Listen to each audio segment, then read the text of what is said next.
He left at 15 with a broken heart. He came back at 30 with a billion-dollar empire and only one woman on his mind. Charlotte, Texas always smelled faintly of roasted coffee and sun-baked sidewalks, two things Hudson Holt could never forget, no matter how many cities he lived in or how many boardrooms he conquered. Years later, he would still swear Charlotte had its own heartbeat, one that pulsed in sync with a girl who once made him believe forever could fit inside the palm of two teenagers' hands. But back then he was just a 15-year-old boy, lanky, hopeful, with a too big heart, and a face still caught somewhere between childhood and manhood.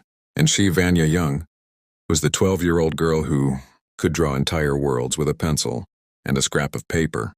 Their story began in the most ordinary of places, a crowded church hall, buzzing with teenagers rehearsing for the annual youth program.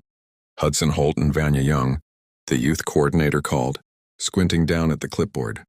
"You two will perform the spoken word piece." Hudson looked around, unsure who he was even supposed to walk toward.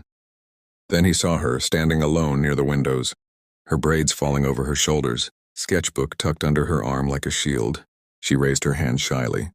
He walked over, trying not to look as nervous as he felt. "You're Vania?" he asked softly. "Uh-huh, and you're Hudson?" He nodded. "Yeah, nice to meet you." She smiled, a small warm curve of her lips that hit him in the chest like sunlight. "Nice to meet you too." From the first practice, something clicked between them. They memorized lines together, rehearsed rhythms, and laughed when Hudson messed up his cues, which happened often. Vania always encouraged him. "You just need to breathe," she told him one afternoon, placing a gentle hand on his wrist. Hudson stared at the contact like it was a miracle. "I do breathe." "You breathe loud and panicky," she teased. "It's okay, I'll help you." She did every day. And after rehearsals, he started walking her home, first out of politeness, then because he couldn't not. Her father's coffee shop, Young's Coffee Cove, sat on a corner near their church, its windows always fogged with warmth and the smell of cinnamon buns. Her dad welcomed Hudson from day one. Young Holt he'd greet with a laugh. "Back again to drain my hot chocolate supply." Hudson would grin, sliding into the same booth Vania always chose. Only if Vania's drawing, because that was how their afternoons went.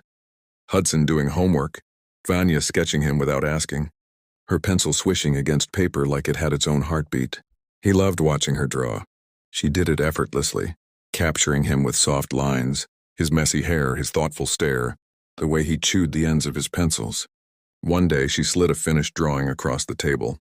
It was him leaning over his workbook, focused, serious. "You made me look better than I do," he said quietly. "You just don't see yourself the way I see you," she replied. That was the first time Hudson called her my Black Queen. He said it gently, reverently, as if the words were too big for his mouth. "Why would you call me that?" Vania asked, her cheeks heating. "Because you're beautiful," he murmured, "and strong and brilliant. Queens are all those things." She stared at him, stunned, silent. And that was it. They were inseparable after that. Church, coffee shop, walks home, quiet talks about their dreams.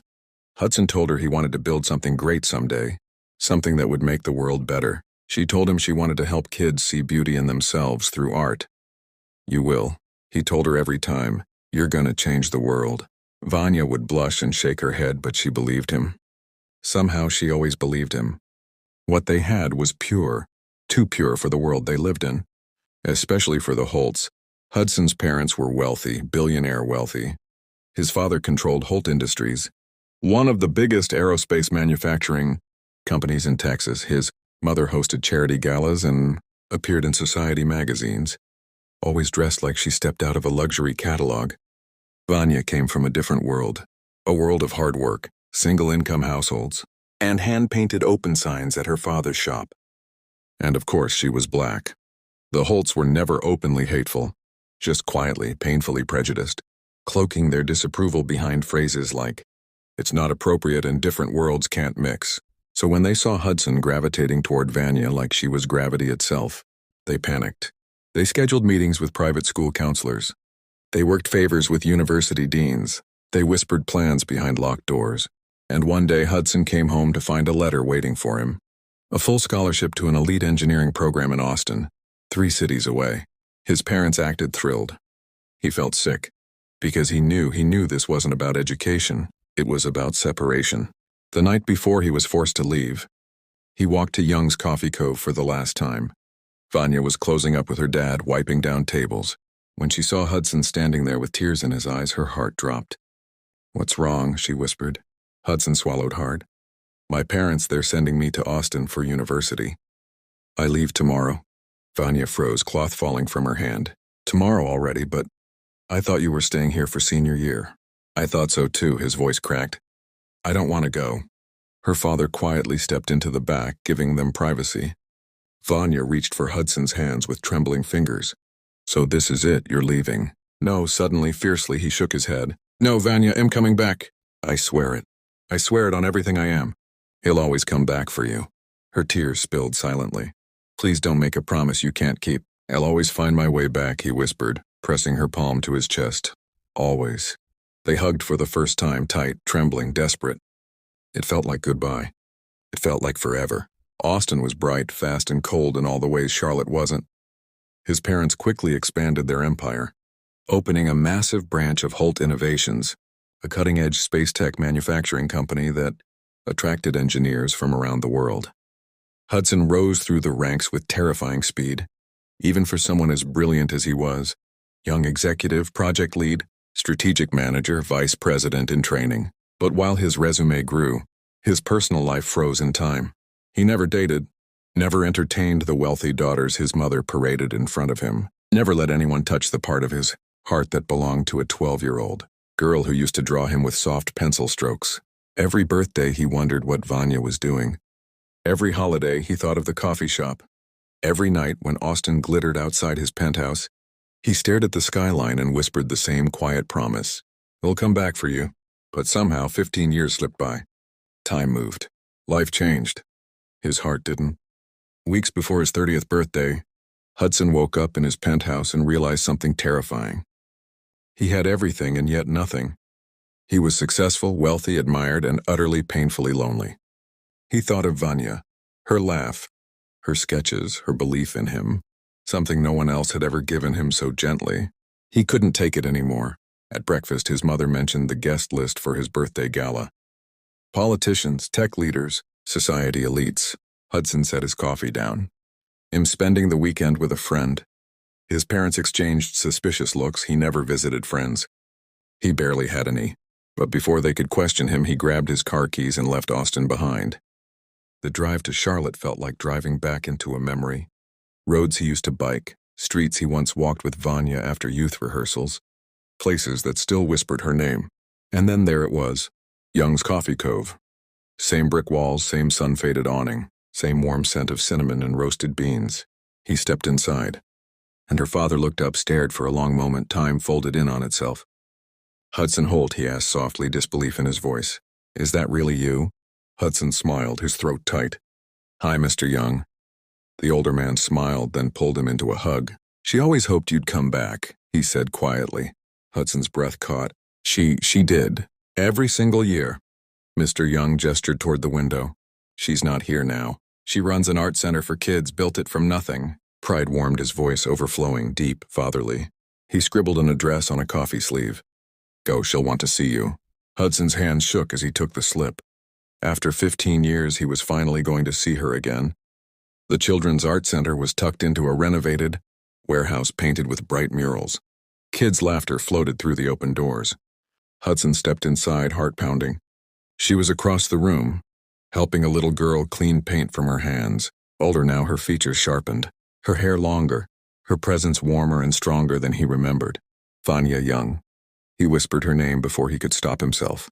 She looked up. Their eyes met.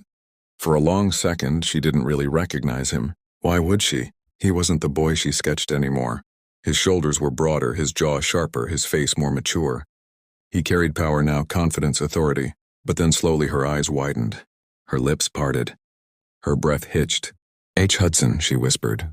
He nodded, voice breaking. "Hi, Vania."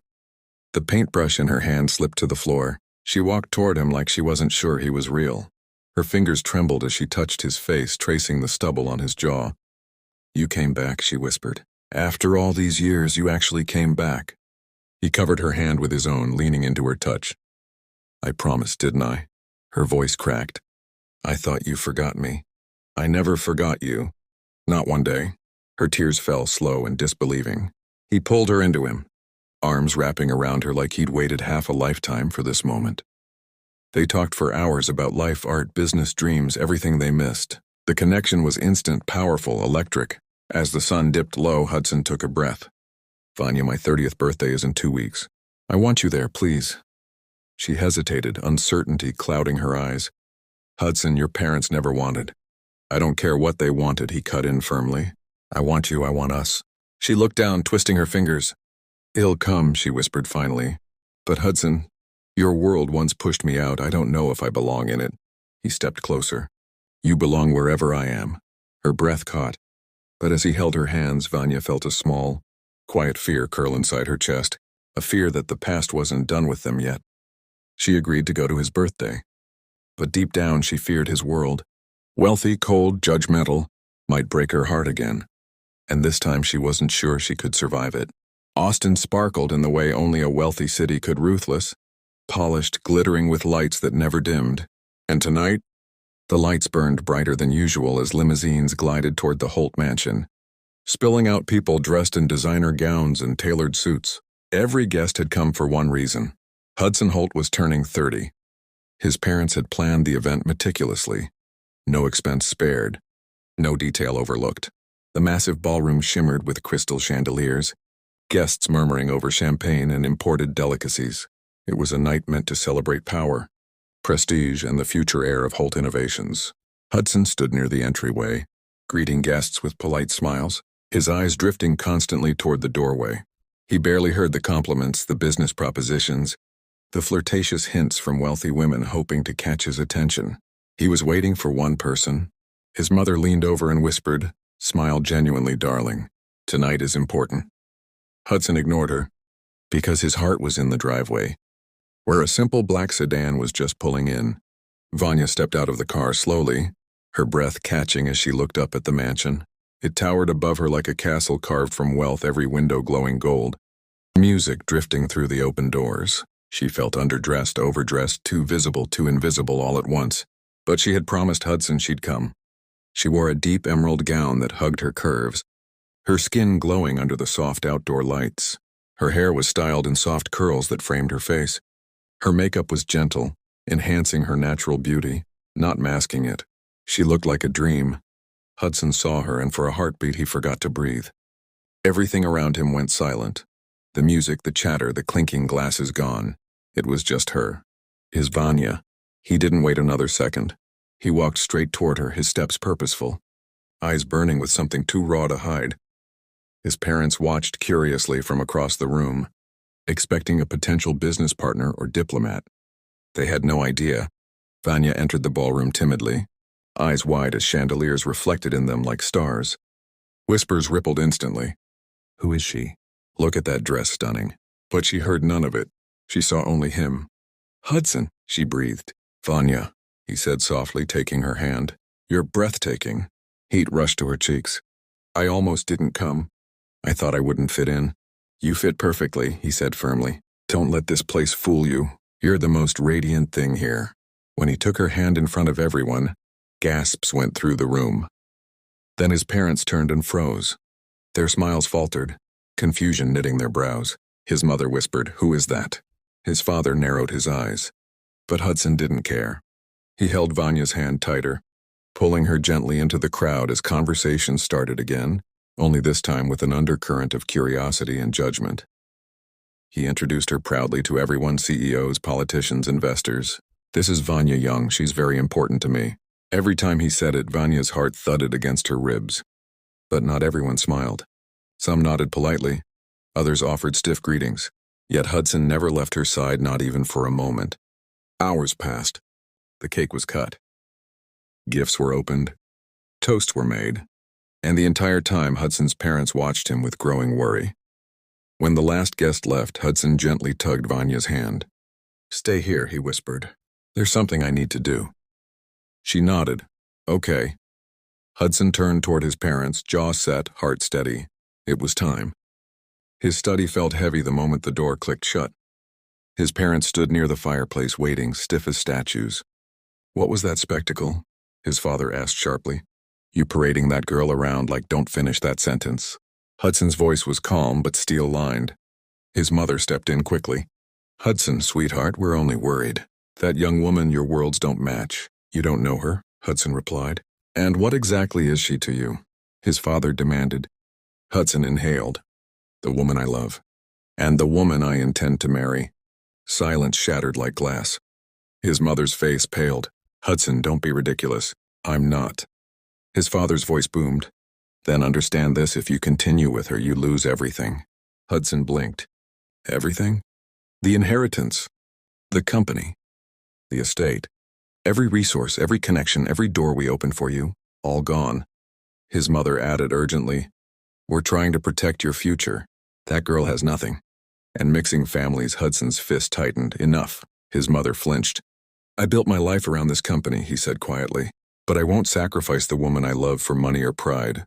His father scowled. "Then you're making a foolish choice." Hudson stepped back from them. "I'd rather be a poor man with her than a rich man without her." He meant it, he knew it. But what he didn't know, what none of them realized, was that the study door wasn't fully shut. Vania stood there, tears filling her eyes, her breath shaking. She hadn't meant to eavesdrop. She had simply come looking for Hudson and heard everything. Every cruel implication, every threat, every consequence. And she realized with a crushing weight that staying with him would destroy his life. She couldn't let that happen. Before anyone noticed, she slipped silently down the hall, her heart shattering with every step. The butler, Mr. Thomas, was in the foyer polishing silver when Vania approached him with trembling hands. "Miss," he asked gently, "is everything all right?" She shook her head. "No, but it will be once I leave. Should I inform Mr. Holt you're heading out?" She felt her throat close. "No," she whispered. "Just tell him I'm sorry, and tell him to live the life he deserves." Mr. Thomas's expression softened. "He'll come after you. Not if you don't tell him which direction I went." He hesitated, then nodded solemnly. She squeezed his hand gratefully and walked out into the cold Austin night, blinking back tears as she called a taxi. By the time Hudson left the study, she was gone. And Mr. Thomas delivered her message. Hudson didn't hesitate. He walked straight upstairs, grabbed a duffel bag, walked out of the mansion, and into the night, leaving his legacy behind with nothing but determination in his chest. He drove through the night, headlights carving through the darkness, Charlotte pulling him like a magnet. When he finally reached Vania's small home at dawn, he found her sitting on the porch steps, knees drawn to her chest, face streaked with tears. She looked up when she heard the car. Shock flared in her eyes. "H. Hudson, what are you?" He walked straight to her, cupped her face, and kissed her forehead. "I didn't lose anything," he whispered, voice rough with emotion. "I found you." Vania broke. Tears flowed again, but this time with a different kind of ache. "Hudson, your parents can keep everything," he said firmly. "I don't need any of it." She shook her head, overwhelmed. "This will change your whole life." "So did you," he whispered. And just like that, they began again. As equals, as partners, as two hearts choosing each other over the world. Hudson moved into a small apartment 2 blocks from her art center. He traded tailored suits for rolled-up sleeves, polished loafers for paint-splattered sneakers, and he became a part of Vania's world. He repaired old furniture, helped repaint murals, organized donations, and charmed children until they followed him like ducklings. Parents admired him. Kids adored him. Vania fell even deeper in love with him. Together, they expanded the center. He secured grants, designed new classrooms, developed after-school programs. He even built a small tech corner for older kids to learn robotics and creativity. News stations caught wind of it. Billionaire air-spotted painting walls at local art center. Hudson Holt trades corporate life for community service. Every article reached the Holts. They watched their son, smiling in paint-stained jeans, surrounded by laughing children. He didn't look broken. He looked freer than they had ever seen him. One quiet evening, Hudson was cleaning brushes when his phone buzzed. His mother. He stared at the screen, unsure. Vania squeezed his arm. "Answer it." He did. "Hudson?" His mother whispered, voice fragile. "May we see you?" His father came on the line next, tone softer than ever. "We were wrong. You aren't unhappy. And that young woman, she's remarkable." Hudson froze. His mother continued, "You may marry anyone you choose. We won't stand in your way." His chest tightened painfully. "Son," his father added quietly, "come home. We miss you." Hudson looked at Vanya through teary eyes. Maybe the world could change after all. That night, Hudson tucked a velvet ring box into his pocket. He was ready. Ready to propose. Ready to give Vanya forever. But deep down, he wondered, after everything his parents did, would Vanya believe they truly accepted her now? Hudson Holt had rehearsed the moment 1,000 times. Yet when he stepped through the double doors of the Charlotte Children's Art Center that morning, all the rehearsals dissolved into thin air. The familiar smell of acrylic paint and construction paper hit him first, sweet, nostalgic grounding. He glanced around the sunlit gallery, space where children's masterpieces covered every wall. Dragons with rainbow wings, family portraits with crooked smiles, galaxies painted by small, hopeful hands. And there she was. Vanya stood near the center easel, showing a group of kids how to blend blues and whites into a sky. A loose curl escaped her bun and brushed her cheek as she laughed. Light, warm, the same laugh he had memorized 15 years earlier. The moment her eyes lifted and met his across the room, the kids' chatter became a distant hum. Her brush stilled. Her breath caught. Hudson swallowed hard. This is it. His parents' blessing echoed in his ears, soft, hesitant, but real. Their apology had been fragile, as if afraid their son would not take it. Instead, Hudson had embraced them, because he wanted Vanya's future to be free of old shadows. He wanted this moment to belong to her entirely. Kids, Vanya said gently, still staring at him. Give me a moment, okay? A chorus of tiny okay and bye, miss. Vanya filled the room as they scampered into the next classroom. Hudson stepped forward, hands trembling, heart racing. Hi, Hudson, she breathed. Her voice held wonder, confusion, and something soft that melted him instantly. You are back. With a purpose, he replied, his smile faltering under the weight of emotion swelling inside him. His throat tightened. And with your father's permission, he added, half laughing through the nerves. She blinked. My father's. Her words cut off when she noticed what he held, the small velvet box nearly shaking in his hand. Her lips parted as tears shimmered into place. But Hudson was not ready for tears yet. Not until he said every word he had held inside for 15 years. He took another step, then another. When he stood before her, he slowly dropped to one knee on the paint-splattered hardwood floor. The children's artwork framed the moment like a blessing. Vanya Young, he whispered, voice thick, you were the first person who ever saw me. Not the Holt name, not my future. Not the expectations stuck to me like chains. Just me. Her hand flew to her mouth. He opened the box, revealing a simple but breathtaking ring, gold band, a single tear-shaped diamond that shimmered like light on water. You have always been my heart. Even when I could not come home to you. His voice broke. My black queen, can I spend my life loving you? A sob slipped from her as she nodded furiously, tears streaming. Yes, she choked out. Yes, Hudson. Yes. He slid the ring onto her trembling finger, and the second he rose, she flung herself into his arms. He held her as though shielding her from the world, burying his face in her hair while she cried against his chest. His own tears fell silently, the years of distance and pain and longing dissolving into the warmth of her embrace. When they finally pulled back, Vanya cupped his face. You came back. You kept your promise. He smiled through wet lashes. Forever is forever. Planning a wedding between two families who had once lived in different universes was a delicate dance. But slowly, beautifully, the dance began to smooth. The Holts surprised them first. One morning, Vanya's father arrived at his coffee shop, Young's Coffee Cove, to find contractors outside, smiling and ready to begin work. Hudson's mother stepped out of a sleek black SUV. Mr. Young, she said, clasping her hands nervously. Your shop has always felt like a second home to Hudson. We would like to support its expansion if you will allow us. Vanya's father, a man who rarely showed surprise, blinked rapidly 3 times. You want to help me? If you will have us, she said gently. He swallowed hard, eyes softening. Then yes, thank you. Meanwhile, the Holt